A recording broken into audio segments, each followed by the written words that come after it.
Hello बच्चों। तो कल हम लोगों ने पढ़ लिया था पॉलन ग्रेन कैसे बनता है, माइक्रोस्पोरोजेनेसिस पढ़ लिया था। और आज हम लोग उसी को थोड़ा आगे बढ़ाएंगे और पॉलन ग्रेन के स्ट्रक्चर के बारे में देखेंगे, किस तरीके का पॉलन ग्रेन होता है। पहले थोड़ा सा रिवाइज करवा देते हैं आप लोगों को।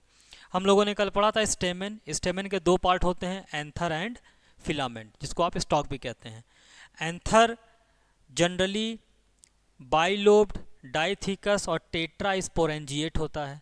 एक लोब में दो थीका होते हैं, थीका के अंदर माइक्रोस्पोरेंजियम होता है। माइक्रोस्पोरेंजियम के अंदर हम लोगों ने देखा था कि स्पोरोजिनस टिश्यू था। स्पोरोजिनस टिश्यू में से एक सेल निकाला था जिसको हमने कहा था पीएमसी, पॉलन मदर सेल। इस पॉलन मदर सेल में हमने सबसे पहले कराया था मियोसिस, जिसके बाद बने थे चार सेल जिसको हमने कहा था टेट्राइड। अब ये टेट्राइड आपस में जुड़े हुए थे, बाद में इनमें जब डिसोसिएशन हो गया, इनका डेसिकेशन हुआ, तो फिर बने चार पॉलन ग्रेन। तो एक पीएमसी से चार पॉलन ग्रेन बने।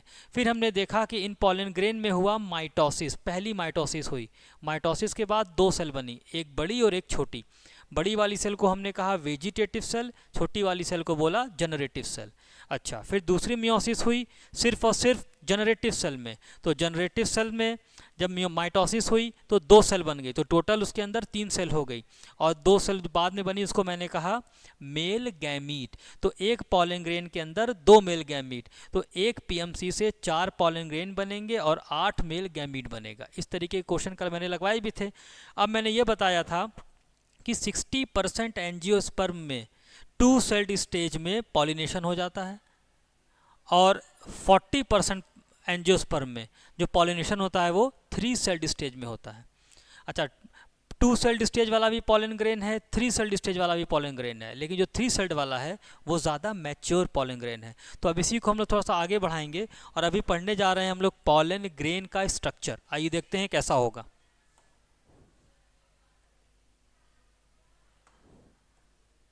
चलिए बड़ा देखते हैं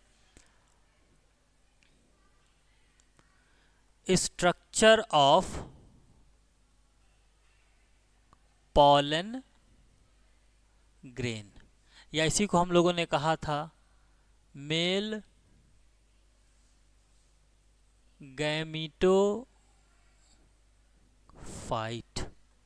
इसी को हमने कहा मेल गैमीटोफाइट।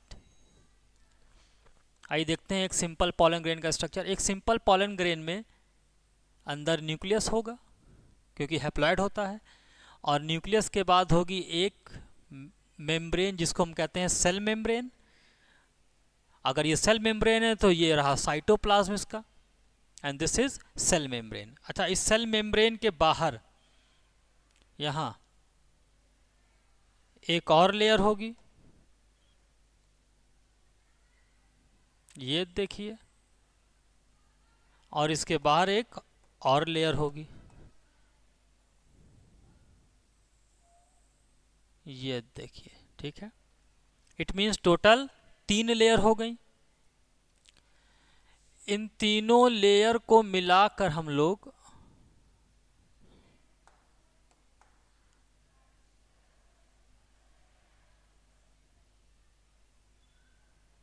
सेल वॉल बोल सकते हैं। बिल्कुल बोल सकते हैं, क्योंकि ये सेल ही तो है, एक सेल है तो उसमें सेल वॉल होगी। अच्छा, अब इस सेल वॉल को हम लोग स्पोरोडर्म भी कह सकते हैं, स्पोरोडर्म। अच्छा, दूसरी चीज, ये बाहर वाली लेयर है आउटर, और एक इसमें ये अंदर वाली लेयर है इनर, और ये जो ग्रीन वाली लेयर है इसको हम लोगों ने कहा है सेल मेम्ब्रेन। आउटर लेयर जो है, ये आउटर लेयर को कहते हैं exine, and inner layer is known as intine. Exine, intine. और याद करिए कल मैंने बताया था कि टेपिटम एक तरीके का केमिकल सिक्रीट करती है जो कि बनाता है एक्साइन। एक्साइन पूछेगा किस चीज का बना होता है। Exine is made up of sporopollenin, ये स्पोरोपोलेनिन का बना होता है। वहीं अगर इंटाइन की बात करें तो ये बना होता है सेल्यूलोज का, पेक्टोसेल्यूलोज का बना होता है। ठीक है। अगर बात करें स्पोरोपोलिनिन की, तो स्पोरोपोलिनिन फर्दर किस चीज़ का बना होगा? ये बना होता है फैट और फिनॉल का। फैट भी जानते हैं आप लोग और फिनॉल भी जानते हैं क्या होता है। अच्छा, ये जो स्पोरोपोलिनिन है इसके बारे में कुछ बातें सीख लीजिए। पहली बात, most resistant organic compound. Most resistant organic compound है ये, मतलब इसको कोई खराब वराब नहीं कर सकता, बहुत रेजिस्टेंट है। दूसरी चीज, कैनॉट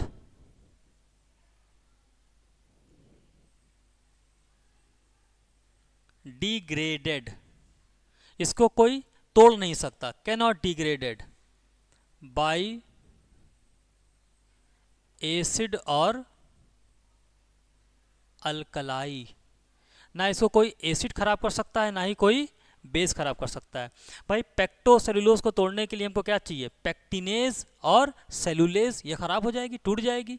लेकिन स्पोरोपोलिनिन को तोड़ने के लिए अभी तक कोई एसिड और कोई बेस नहीं मिला, इसीलिए मोस्ट रेजिस्टेंस है। दैट्स वाई स्पोरोपोलिनिन की वजह से ही पॉलन ग्रेन हजारों सालों तक जो है प्रिजर्व लेकर रहते हैं फॉसिल के फॉर्म में। Preserve as a fossil. तो स्पोरोपोलिनिन में आपको चार बातें याद रखनी है। ये फैट और फिनॉल का बना होता है, सबसे ज़्यादा रेजिस्टेंट ऑर्गेनिक कंपाउंड है, इसको कोई भी टेम्परेचर, एसिड या बेस खराब नहीं कर सकते, और ये प्रिजर्व रहता है एज अ फॉसिल। किस वजह से? स्पोरोपोलिनिन की वजह से। चलो आगे देखते हैं। ये पॉलन ग्रेन का स्ट्रक्चर है।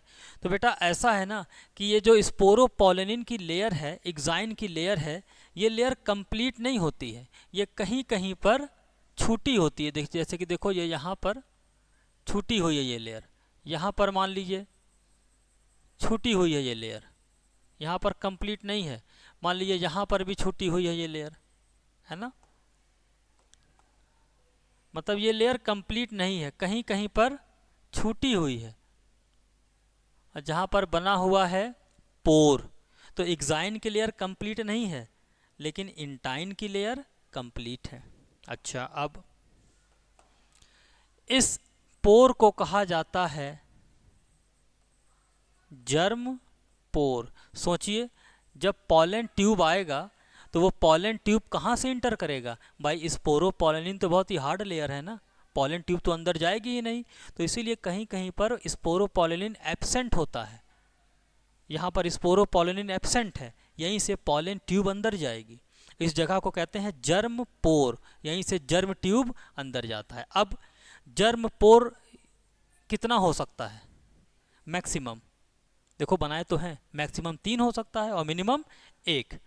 तो जर्म पोर 1 भी हो सकता है और 3 भी हो सकता है। अगर जर्म पोर 1 है तो इसको कहते हैं मोनोकाल्पेट, पूछा जाता है ये सब, मोनोकाल्पेट। अगर जर्म पोर 3 है तो इसको हम लोग कहते हैं ट्राइकाल्पेट, मोनोकाल्पेट एंड ट्राइकाल्पेट। इसका एग्जाम्पल भी आसान है। अगर एग्जाम्पल की बात करें तो मोनोकाल्पेट मिलेगा मोनोकॉट में, देखिए इससे आसान तो कुछ हो ही नहीं सकता।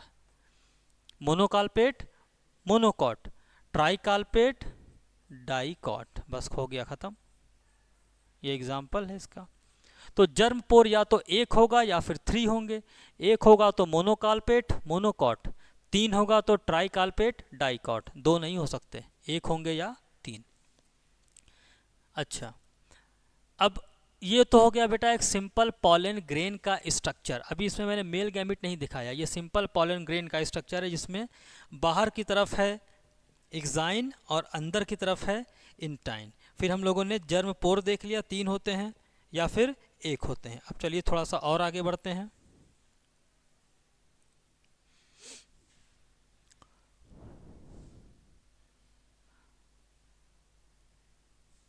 अब ज़रा सा पढ़ लेते हैं हम लोग पॉलन ग्रेन के साइज़ वगैरह के बारे में, साइज़ कैसा होता है। तो अगर हम बात करें स्टडी ऑफ पॉलन ग्रेन, तो इसको कहते हैं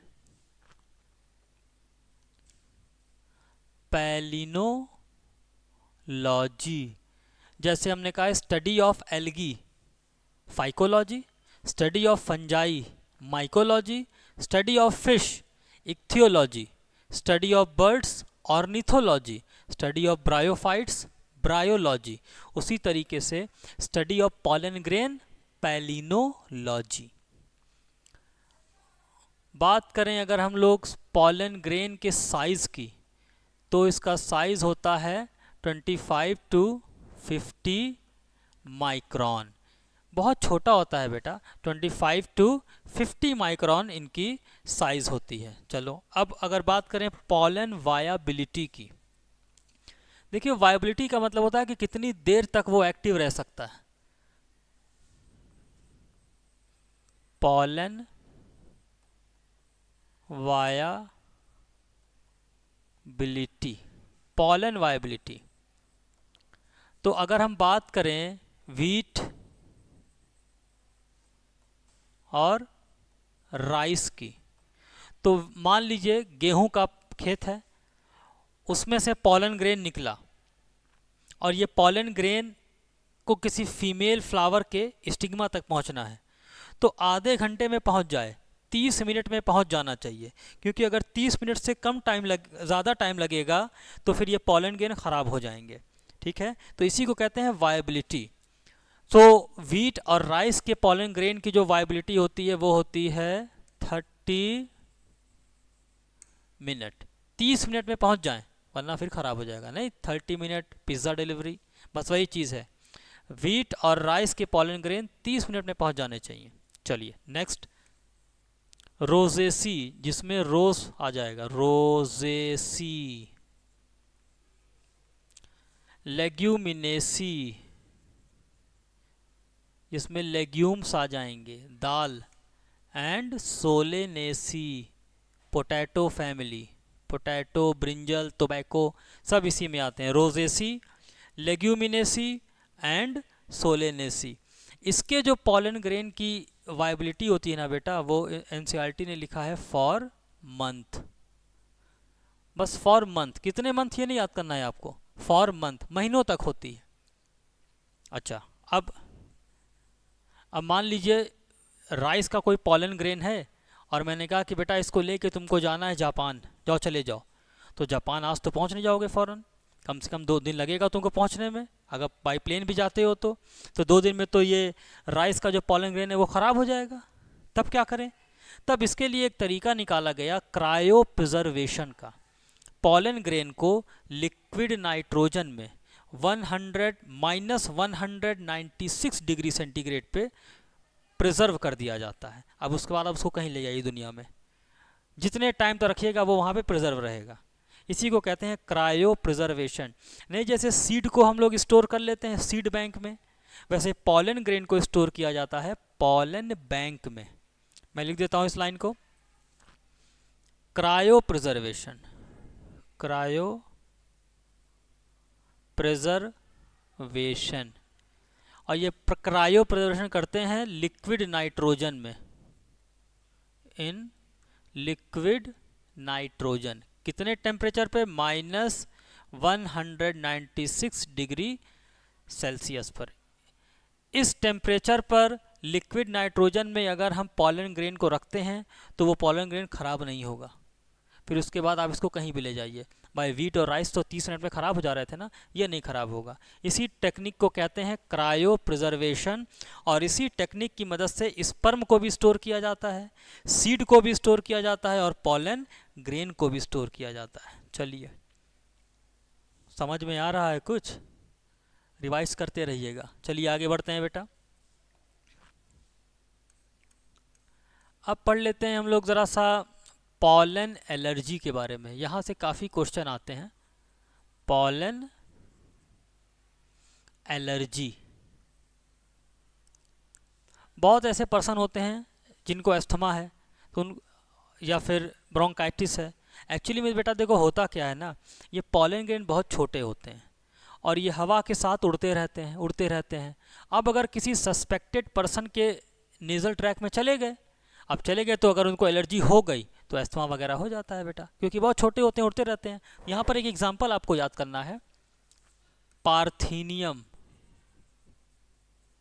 पॉलन एलर्जी कौन कॉज करता है? Parthenium, also known as carrot grass. ये जो पार्थीनियम है ना, ये बाय मिस्टेक वीट के साथ इंपोर्ट हो गया था, गलती से आ गया था।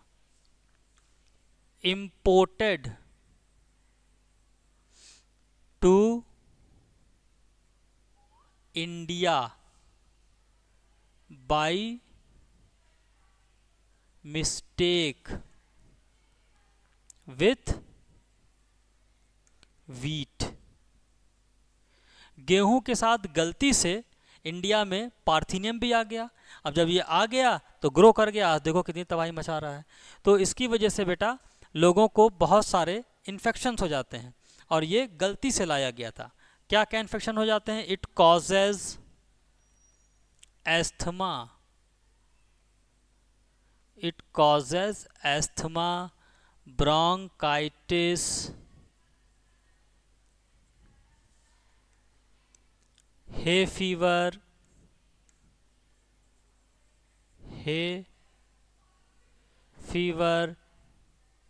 एटसेट्रा। ठीक है, ये सारी चीज़ें बेटा हो जाती हैं। चलिए ठीक है, कुछ समझ में आ रहा है ना? आगे बढ़ते हैं थोड़ा सा।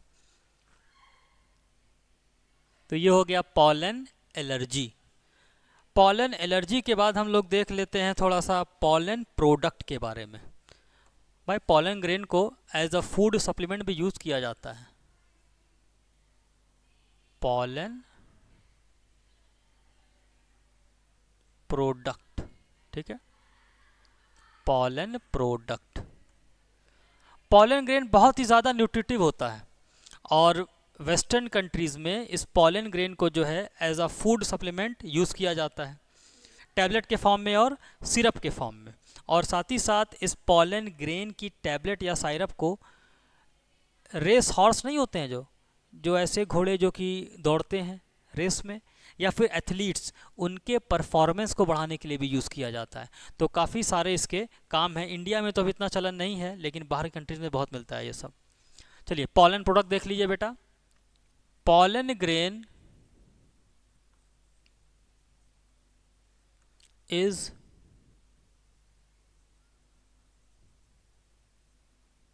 न्यूट्रिटिव।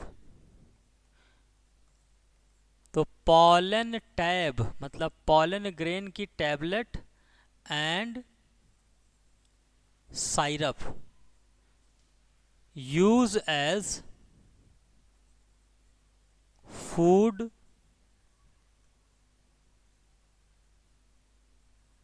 सप्लीमेंट। इनको फूड सप्लीमेंट की तरह यूज किया जाता है। तीसरी बात, ये बढ़ा देते हैं, increase performance of athletes and race horses. बस बहुत आसान सी चीज़ें हैं ये सब, कि पॉलन प्रोडक्ट, पॉलन ग्रेन को जो है टैबलेट के अंदर इकट्ठा करके और सप्लाई किया जाता है, बेचा जाता है। काफ़ी न्यूट्रिशन होता है बेटा इसमें। सोचो ना भाई, आखिर हनी भी पॉलन ग्रेन क्यों खाती है? सोचो कितना न्यूट्रिशन होता है इसमें। ठीक है, तो ये हो गया पॉलन ग्रेन के बारे में। हम लोगों ने सारी डिटेल पढ़ लिया कि पॉलन ग्रेन क्या होता है, कैसे बनता है, पॉलन ग्रेन बनाने में कौन कौन से प्रोसेस होते हैं।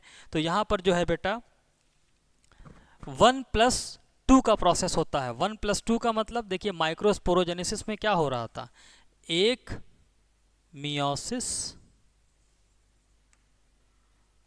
2 माइटोसिस, यही तो हो रही थे। स्टार्टिंग में हुआ एक मियोसिस हुआ और 2 माइटोसिस हुआ। लेकिन अभी जब हम लोग फीमेल का पढ़ेंगे, फीमेल गैमेटोफाइट, तो वहाँ पर 1+3 का रूल होगा। एक मियोसिस 3 माइटोसिस, यहाँ पर एक मियोसिस 2 माइटोसिस हो रही है। अगर हम अब कुछ क्वेश्चन देख लें ज़रा। अगर मैंने कहा कि 12 पीएमसी है, 12 पीएमसी से कितने पॉलन ग्रेन बनेंगे, तो एक पीएमसी से 4 बन रहा है, तो 12 पीएमसी से 12 इंटू 4 कितना हो गया, 48 पॉलन ग्रेन बन के तैयार हो जाएंगे। और एक पीएमसी में, एक पॉलन ग्रेन में, अगर एक पॉलन ग्रेन में 2 मेल गैमीट हैं, तो बताइए 48 पॉलन ग्रेन में कितने मेल गैमीट होंगे। तो सिंपल सा 48 इंटू 2 कर देना, जो भी आपका आंसर आ रहा है वो बिल्कुल सही आ रहा है। तो इस तरीके से हम लोग कुछ क्वेश्चन भी सॉल्व कर सकते हैं यहाँ पर। अच्छा, एक क्वेश्चन ये भी पूछा जाता है कि मान लीजिए 100 सीड है, राइस की 100 सीड बनाने के लिए कितना मियोसिस होगा। एक क्वेश्चन है, राइस की 100 सीड बनाने के लिए कितना मियोसिस करें। तो कुछ नहीं, इसके लिए सीधा सा फॉर्मूला है n/4, 100/4, 25 मियोसिस करना पड़ेगा आपको। इस तरीके के भी क्वेश्चन आते हैं। होपफुली हम लोग आगे क्वेश्चन भी सॉल्व करेंगे। तो ये बेटा हम लोगों ने आज ख़त्म कर लिया मेल गैमिटोफाइट। अब कल हम लोग पढ़ेंगे फीमेल गैमिटोफाइट, और फीमेल गैमिटोफाइट में वही एंड्रोशियम का स्ट्रक्चर पहले देखेंगे, फिर उसके बाद किस तरीके से एम्ब्रियो सैक बनता है, उसके अंदर एग कैसे बनता है, ये सारी चीज़ें डिस्कस करेंगे। चलिए, थैंक यू सो मच।